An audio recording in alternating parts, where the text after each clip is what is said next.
On today's episode, who will be playing alongside Connor Bedard and Frank Nazar when the Blackhawks open up the season against the Panthers? I'll get into a way too early projection of the Blackhawks 25-26 forward lines.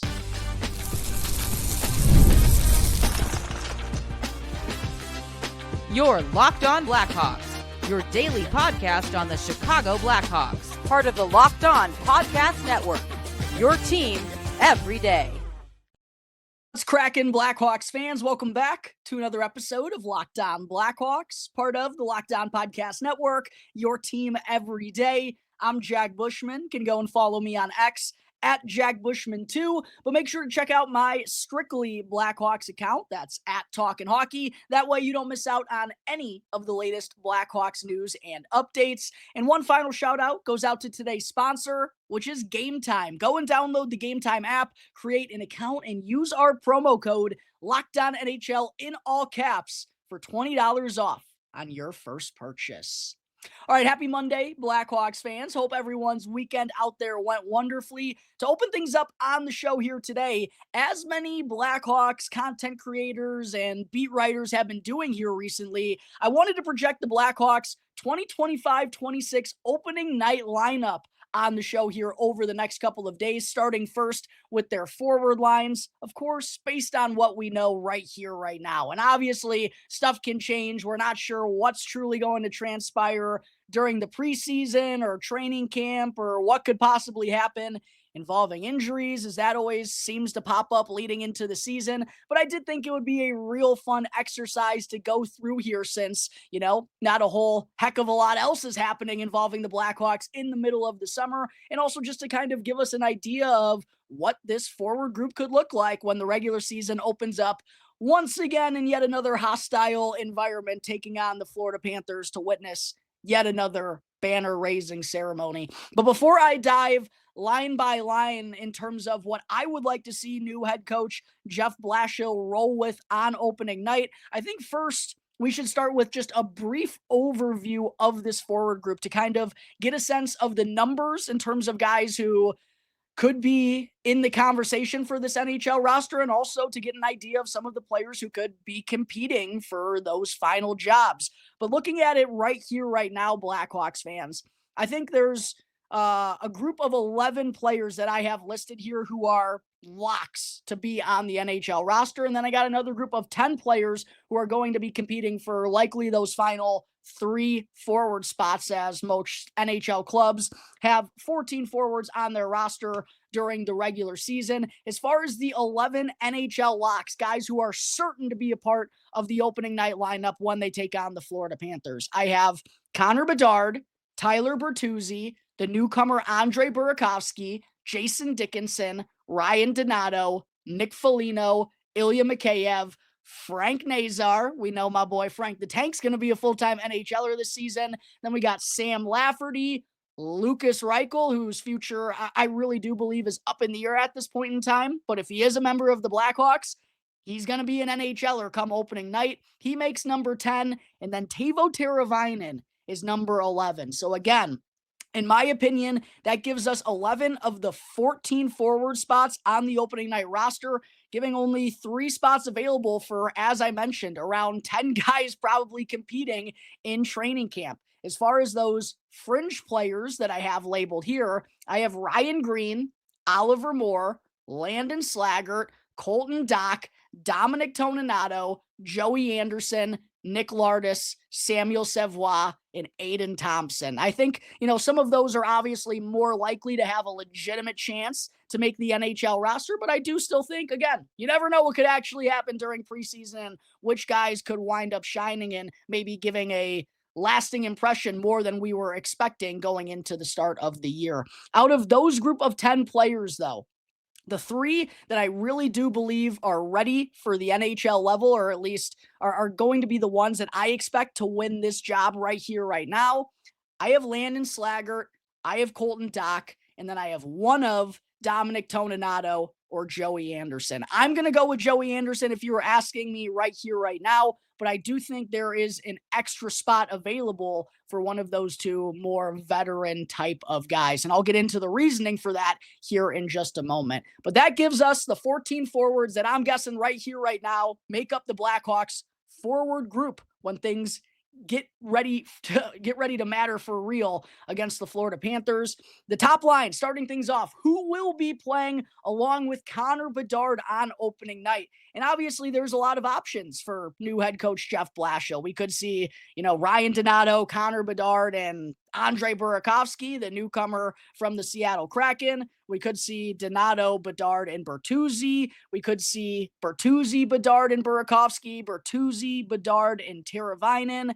Ilya Mikheyev spent some time up on the Blackhawks top line last year. But in my opinion, Blackhawks fans, ideally, there are 6 forwards who you want inside the top 6 to open up the season. It's Ryan Donato, Connor Bedard, and Teuvo Teravainen, and it's Frank Nazar, Andre Burakovsky, and Tyler Bertuzzi. To me, those are pretty clearly the most skilled 6 forwards on the roster right here, right now. And we know, based on what we've heard from Kyle Davidson, the expectation is for Bedard and Nazar, even though they are both undersized, the Blackhawks are still pretty confident in their ability to be the 1-2 punch down the middle for this season at least. We're obviously going to see what happens when someone like Anton Frondell gets involved in the picture. Not going to be this season, as we know he's officially going back to Djurgårdens and is going to be playing in the SHL. But the expectation fully is Bedard and Nazar to be the first line center and the second line center here this year. So who I would like to see along with Connor Bedard on opening night, I think Ryan Donato has absolutely earned that spot. Worked really well with Bedard down the stretch of the season post Luke Richardson being fired. And I do think whether it's through Bedard, through Donato or through Tyler Bertuzzi, Bedard really does need someone, and I think really benefits from having a player who can crash the net, kind of go and clean up some of those rebounds, as he's we like to think a shot first type of guy. I still think he can call his own number a little bit more frequently, but to go clean up some of the loose change, to go score those greasy redirect goals, tip-ins in the high slot. And Ryan Donato, mastered that last season. It's obviously going to be hard for him to replicate the same type of year, but I do think playing along with Connor Bedard and the chemistry that they established with one another, as well as how Donato can kind of help the defensive side of things, as Bedard is still learning how to be a more effective two-way center iceman, right? I think for many different reasons, Ryan Donato has earned that spot on the left wing on the top line along with Connor Bedard. The real question to me is who's going to be on that other wing spot. Is it going to be Burakovsky? Is it going to be Tyler Bertuzzi? I would like to see Teuvo Teravainen. I know I've been outspoken in the last year or so how Teuvo wasn't necessarily my favorite free agent signing, but I do think while he's here, in terms of this roster makeup outside of Connor Bedard, he's probably the most skilled guy on the rest of the roster. And I think you got to be playing your most skilled guy along with Connor Bedard. And for whatever reason, we just didn't see a lot of, Teuvo Teravainen and Connor Bedard together last year. I don't really know what the reasoning for that was. And it was kind of the same with Bedard and Tyler Bertuzzi, right? The coaching staff, I just don't really think made the most out of these line combinations. And you give Tyler Bertuzzi that contract, I think a lot of us naturally thought he was going to open up the season along with Connor Bedard. They didn't even skate together until like the end of November. So regardless through Teuvo Teravainen or with Tyler Bertuzzi, I still don't think Connor Bedard, I know the roster isn't exactly stocked full of talent, but I still don't think they've put the most talented players with him consistently. I think Donato and Teravainen rightfully should be the line mates for Connor Bedard to begin the season. The most skilled player, very hard worker, and Ryan Donato alongside him who can go and score those gritty goals. I'd like to see more out of this trio next season. I think it would be a good top line to kick things off with in 25-26. Then to me, that leaves, again, the other 3 forwards who I fully believe are a part of the 6 most skilled forwards on this roster. That leaves me with Tyler Bertuzzi, Frank Nazar, and Andre Burakovsky. I do think Nazar, like Bedard, really can benefit from having a crash the net type of guy like Tyler Bertuzzi, and they got some opportunities alongside each other next year. And I think having Andre Burakovsky as the pure shooter of the line, and maybe even the best shooter on the team now outside of Connor Bedard, I think it makes a lot of sense to pair him with a playmaker, a guy who has the puck a lot, can turn defense into offense and set up his teammates like Frank Nazar. I think it makes sense to put Burakovsky along with him. And again, another net front guy like Tyler Bertuzzi. Two kind of similar-ish style lines, in my opinion. Donato and Bertuzzi both play the net front presence type of role. Bedard and Nazar are the two skill players that you want having the puck more times than not. The difference between Burakovsky and Teuvo is Teuvo's a pass-first type of guy, whereas Burakovsky's been known more so as a shooter in his career. Will be interesting to see how Blashill wants to go about those two. I would get, pairing Burakovsky along with Bedard and giving that left-handed, right-handed shot along with each other, and Burakovsky being a guy who likes to shoot the puck a little bit more, whereas Teravainen likes to dish it a little bit more frequently. I do think that's a possibility as well, but again, I think Teravainen altogether is just the more skilled player than Andre Burakovsky, and we want to be putting as much skill as possible that we have, actually, which isn't a whole heck of a lot still, along with Connor Bedard here. So that's why I'm going with Donato, Bedard, and Teravainen is my top line to open the season, while Tyler Bertuzzi, Frank Nazar, and Andre Burakovsky serve as my second line. That takes care of my way too early Blackhawks projected top 6 forward group to open up the 25-26 season. Coming up in just a moment, I'll talk about the rest of the forward group and who I expect to round things out on the third and fourth line. But first, real quick, I do got to talk to you all about Monarch Money. Do you ever wish managing your money felt easier? Well, with Monarch Money, it can. Whether you're growing your savings or planning a big purchase, Monarch puts you in the driver's seat. It's like having your own personal CFO, giving you full visibility and complete control over your finances. And Monarch Money isn't just a budgeting app. It's a complete financial command center so that you can track all of your accounts, investments, and spending all in one place and stop just managing your money and start building wealth. And what I personally love about Monarch is that instead of juggling multiple financial apps at the same point in time, which can definitely be a pain in the rear end, you can just use Monarch to check your finances, track your spending, and even plan your long-term goals. So go and take control of your finances right now with Monarch Money, and make sure to use our promo code LOCKEDONNHL in all caps at monarchmoney.com for 50% off on your first year. Again, that's monarchmoney.com with our promo code LOCKEDONNHL in all caps for half off on your first year. Real quick, before I get into segment 2, just wanted to give you all a reminder to please go and smash that like button. Subscribe to Locked On Blackhawks on YouTube if you haven't done so already. 100% free, not going to cost you anything. Helps me out in a real massive way. And also, just want you all to be on the lookout for my Blackhawks 25-26 way too early defensive pairings projections that's going to be coming out on tomorrow's episode. I think it's only natural to go and get into that after diving through the forward groups here on today's show. And I'll also be dishing out my Blackhawks Summer 2025 top 10 prospects list coming here soon. Make sure to keep an eye on both of those exciting shows that are going to be dropping here on Locked On Blackhawks. But segment 2, picking up where I left off after breaking down my projected top 6 for the Blackhawks, which, to be honest, I think that's the easy part of this exercise. Like I said, I think it's a pretty clear-cut 6 most skilled players on this Blackhawks roster, the guys who you ideally want inside of your top 6. And I know we've seen guys like, Ilya Mikheyev last year go and fill that spot and actually perform really well with Connor Bedard on the top line. We've seen, Nick Foligno up there from time to time. Lucas Reichel, every once in a blue moon, seems to get an opportunity in the top 6.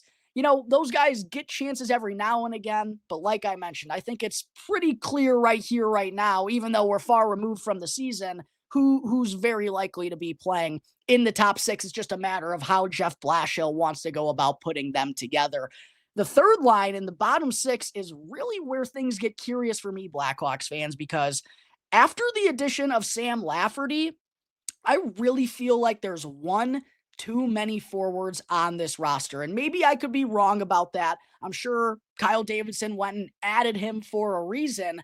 But to me, it feels like it overcrowded this bottom six a little bit too much, because now we have Nick Foligno, Jason Dickinson, Ilya Mikheyev. We have Sam Lafferty, Colton Dach, Landon Slager, Lucas Reichel, Dominic Toninato, and Joey Anderson could be a part of that conversation if you want a veteran in there, which I'll get to here in just a second. Then you still have Ryan Green, Oliver Moore, two guys that look pretty good in their first NHL stint late in the season, as well as Nick Lardis, Samuel Savoie, Aiden Thompson. I know those three last guys are pretty unlikely to make the NHL roster, but even take them out of the conversation, it's a lot of bodies. And I think you can make an argument that most of them are ready to see NHL time. So it's a little bit more complex of a discussion here in the bottom six. What I'm going to go with as my third line, Blackhawks fans, is Lucas Reichel, Jason Dickinson, and Ilya Mikheyev. And honestly, speaking truthfully, I don't think this is a really good spot for Lucas Reichel. I do think, along with the speed of Ilya Mikheyev and some of the sneaky offensive abilities that he has, I do think, based on what I've heard from Vancouver Canucks fans, it might be hard for him to replicate the season that he had and the impact that he played for the Blackhawks last year. But I do think his game could be kind of similar-ish to a Lucas Reichel, but Lucas doesn't bring the same defensive prowess to the table that both Dickinson and Mikheyev do. And I do think, again, considering this roster makeup, this is probably going to be a checking third line for the Blackhawks, and Lucas Reichel really doesn't fit there. However, the reason I'm putting him in this spot is, truthfully, because if he's not here, I almost don't know what the point of still having him on the team is. Because we've been through this dance. We've been through this chat. We know Lucas Reichel playing with guys who don't have that impressive of offensive skill sets. Guys like Jason Dickinson and Nick Foligno and Ilya Mikheyev down here in the bottom six. I don't really ever think Lucas Reichel is going to thrive in that type of situation. I do think, there is a capability for him to be an impactful third line type of player, but it's got to be in the right spot. And I really don't think this is the right spot for him. And with the addition, like I said, of Sam Lafferty, it makes things even a little bit more confusing to me because it's muddying things up even more. And when you have someone like Oliver Moore, who probably could use some time down in Rockford, but also kind of looked last year like he was ready for the NHL, and someone like Ryan Green, who's on that precipice, two guys who Kyle Davidson probably has ahead of Lucas Reichel at this point in time, it just makes me question, what is the plan for Lucas Reichel? And if it's not to start him here on the third line, he's not going to be starting up in the top six unless something crazy happens during training camp or the preseason.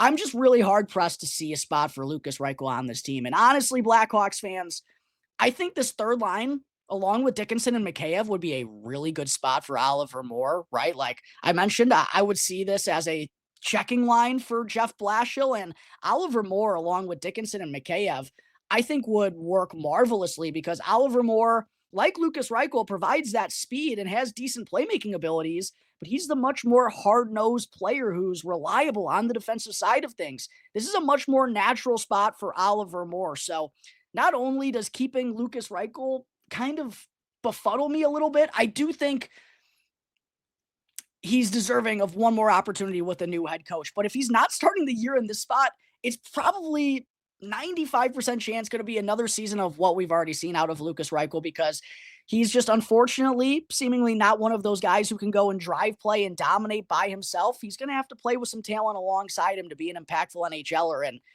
I just don't really know if there's a spot for him on this team to go and succeed in that role, because I just don't think it's really available.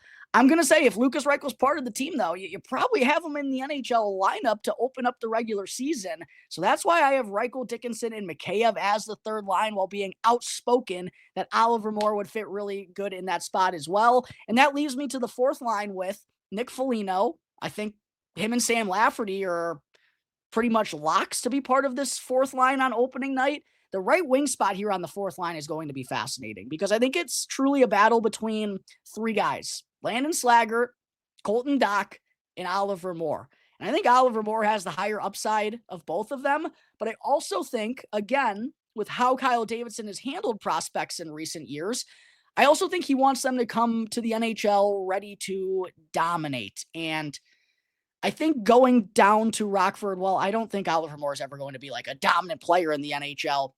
I think there is something worthwhile about him starting with the Rockford Ice Hogs, probably on the top line or the second line. He'd just get more of an opportunity with Rockford for sure than he would as the fourth line right winger for the Blackhawks, playing what, 8 to 9 minutes a night, maybe even rotating in and out of the lineup with guys like Colton Dach and Landon Slaggert. So that's why I think, well, Oliver Moore has the higher ceiling between those two. He is also the younger and least experienced of the group. And I think that means he probably has to have an excellent training camp in preseason in order to make this NHL roster. And it's not anything against him. It's just the position of the rest of the team. Slaggert and Dach have kind of been in this spot these last couple of years. They have more professional experience.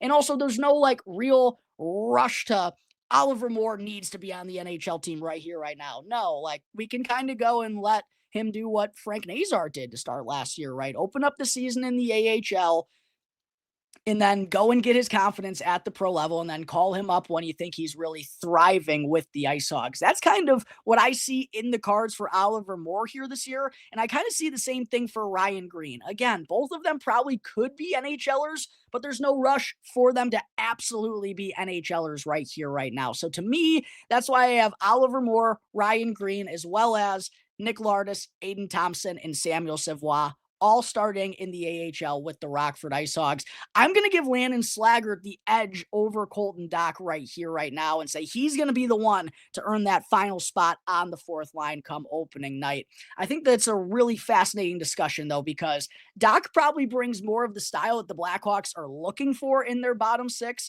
He's a little bit more rugged. He's more physical of the two. And I think probably breaking down the two's offensive skill sets, Colton Dach's shot is probably the best asset of both of them. But in the same point in time, Landon Slaggert is definitely the better skater of the two. He's got some good size to him as well. While he's not as filled out nor as physical as Colton Dach, I do think he can bring some more pace down there on the fourth line and is just a little bit more well-rounded, I think, than Colton Dach. So he and Dach, I think, are going to be battling for that final spot down there on the fourth line, which will be a very interesting one-on-one battle if that's how it winds up playing out. And then I really do think that second extra forward spot, well, again, it could go to Oliver Moore or Ryan Green. That's not really how KD has liked to use his prospects in recent years. And that's why I think Dominic Toninato or Joey Anderson are really good fits for the spot, because those are guys who aren't, of the most importance to the front office. They don't have to be playing on a nightly basis. They can spend, every 8 of every 10 games up in the press box watching, but that when they do come into the lineup, when you need them down on the third or fourth line, you know what they're going to give you. They're consummate professionals with good experience. And then they can also go and serve a role as a veteran leader down in the AHL as well. I really do think you could jumble one of those two guys between those two spots, but I think there is value in having a guy like Joey Anderson. I'd probably have him ahead of Toninato.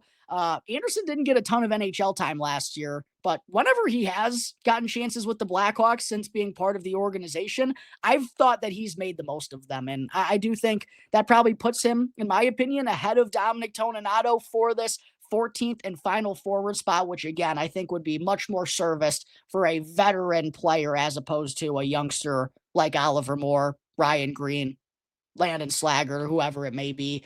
So that takes care of the 14 forwards that I fully expect to be on the Blackhawks opening night roster when things open up this season against the Florida Panthers.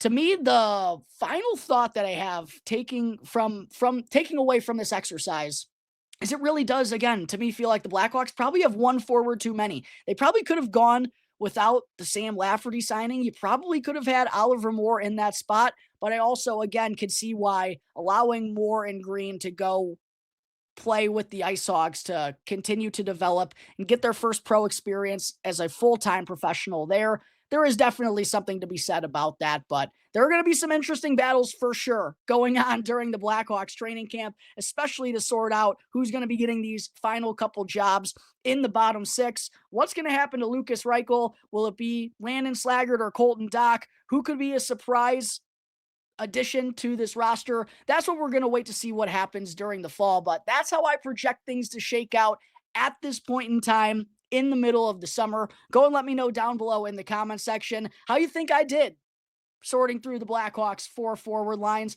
for 25-26. Coming up in just a moment, before I close out today's episode, still got to get into Steven Ellis from the Daily Faceoffs Blackhawks Top 10 Prospect Rankings. I do also got to talk to you all real quick, though, about Game Time. We've all been there, logging on early and waiting forever for concert tickets to go on sale, only to lose your spot for a show you've been dying to see. Live music should be about making memories, not dealing with the stress of ticket shopping. And that's where Game Time comes in. Game Time actually makes getting concert tickets faster and easier than ever because prices drop as it gets closer to showtime, and you can also save up to 60% off with their killer last-minute deals. And if you're someone who's worried about what happens when plan change, which can be part of the cards, unfortunately, well, the Game Time guarantee has your back with event cancellation protection and more.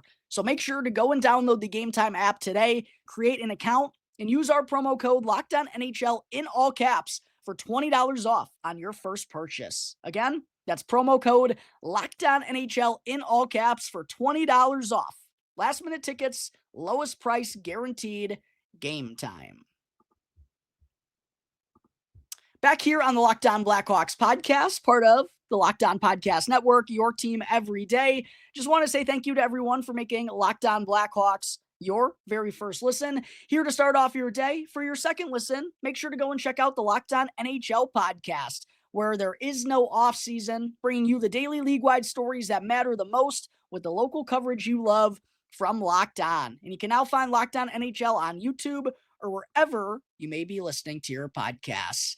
Segment 3, before I close out today's episode, as I teased before getting into segment 2 on today's show, I'm also going to be getting into my Blackhawks Summer 2025 top 10 prospect rankings here in the next, I'd say, 5 to 7 days at the very most. Well, with that being the case, I also wanted to go through some of the most noteworthy or top prospect analysts or scouts in the hockey industry. And many of them have been dishing out, their own prospect rankings for certain teams since we're in that point of the summer. So I definitely wanted to go through some of those on the show just to kind of give you all an idea of how various different people are looking at various different prospects and how they kind of have things stocking up in the Blackhawks prospect pool before I go and unveil my own prospect rankings here coming soon. But kicking things off for Steven Ellis from the Daily Faceoff, who is regularly someone I go through in terms of their prospect rankings leading up to the NHL draft or just other sort of lists throughout the course of the year. Steven Ellis is definitely someone I recommend following on social media. Highly recommend checking out his work for the Daily Prospects. Does a lot of good stuff. But kicking things off, as far as his top 10 prospects in the Blackhawks organization, I went through Scott Wheeler's Blackhawks prospect rankings when he gave out his top 100 NHL drafted prospects list recently. Broke all of that down on Friday. Artem Levshinov was the first Blackhawks prospect he had on the list. Second was Anton Frondel. And number 3 was Sam Rinzel. Make sure to check out where the other 4 Blackhawks prospects inside Wheeler's top 100 came on that list by looking at Friday's episode if you haven't already. But for Steven Ellis here at number 1, while Scott Wheeler had him ranked 3rd, Steven Ellis, has Sam Rinzel ranked 1st. And boy, did he look sharp coming out of Minnesota following his sophomore season. Very small stint with the Blackhawks, but sure made his presence felt. Big 6'4" defenseman, already over 200 pounds with high-end skating ability. Yeah, he's going to be a lot of fun to watch for a long, long time. And along with him on the right side of the Blackhawks blue line is the man who comes in second for Steven Ellis, which is Artem Levshinov, second overall pick in 2024 out of Michigan State. Immediately joined on the pro scene early on, spent time with the Rockford Ice Hogs, joined on with the Blackhawks late. Going to be really interesting to watch both of those right-handed defensemen for years to come. But Ellis had Rinzel over Levshinov, while Scott Wheeler had Artem Levshinov at number 1 and Sam Rinzel at number 3. Anton Frondel is number 3 here for Steven Ellis, and I do think it's a pretty clear, not to bury my own lead of my own prospect rankings that I'll be getting to, but I do think it's a pretty clear top 3 in the Blackhawks prospect pool right now, and I guess I should have mentioned this first, that for Steven Ellis, like Scott Wheeler, no Connor Bedard, no Frank Nazar in these prospect rankings. Obviously, no Kevin Korchinski here for Steven Ellis either. Well, KK was a part of Scott Wheeler's rankings. So Steven Ellis has Rinzel at 1, Levshinov at 2, Frondel at 3.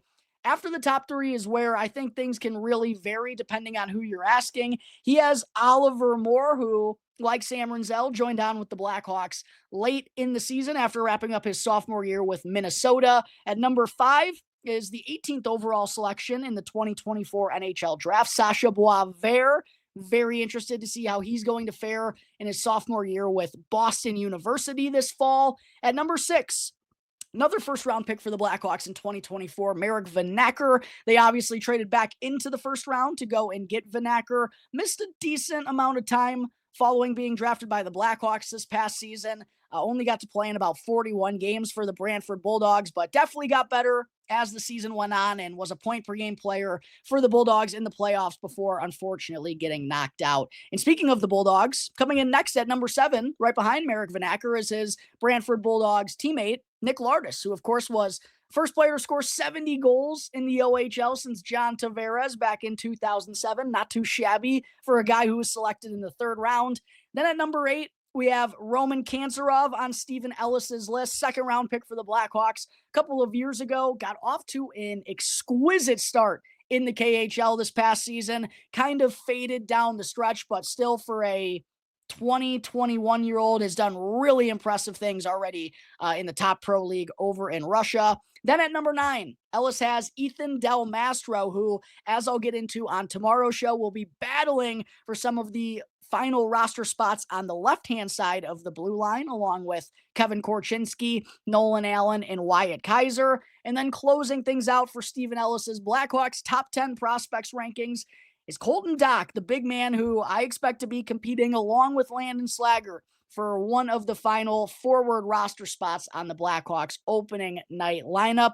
That takes care of Steven Ellis's top 10 prospects in the Blackhawks organization. Again, I'll be going through a handful of these on the show over these next few days to just kind of see what different opinions different folks are thinking about each of these different prospects before I unveil my Blackhawks summer 2025 top prospect rankings.